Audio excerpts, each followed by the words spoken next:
ఇన్స్టెంట్‌గా అయిపోవాలి, ప్రోటీన్ రిచ్‌గా ఉండాలి, టమ్మీ ఫిల్‌గా ఉండాలంటే ఇది పర్ఫెక్ట్ రైస్ అని చెప్తాను. సోయా రైస్ లంచ్ బాక్స్ కూడా చాలా బావుంటుంది. దానికోసం ఒక కప్పు సోయాని వాటర్‌లో వేసి ఉడికించుకొని పక్కన పెట్టేసుకోవాలి.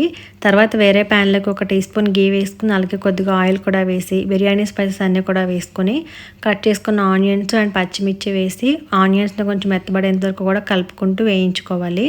అలాగే ఒక హాఫ్ టీ స్పూన్ అల్లం వెల్లుల్లి పేస్ట్ వేసుకొని, పచ్చివాసన పోయేంత వరకు వేగిన తర్వాత సన్నగా కట్ చేసుకున్న పొటాటో ఇంకా క్యారెట్ పీసెస్ వేసుకోండి. ఇవైతే ఓన్లీ ఆప్షనల్ మాత్రమే.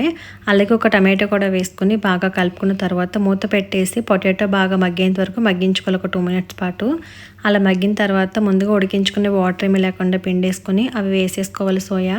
అలాగే 1 టీ స్పూన్ కారం, కొద్దిగా పసుపు, ఒక హాఫ్ టీ స్పూన్ వచ్చేసి బిర్యానీ మసాలా, రుచికి సరిపడగా సాల్ట్ అండ్ కొంచెం కొత్తిమీర, పుదీనా వేసి బాగా కలుపుకొని సోయాని ఒక 2 మినిట్స్ పాటు ఫ్రై చేసుకున్న తర్వాత ఉడికించి చల్లార్చుకున్న రైస్ ఒక 2 కప్పులు వేసుకొని మొత్తం అంతా బాగా కలుపుకోవాలి.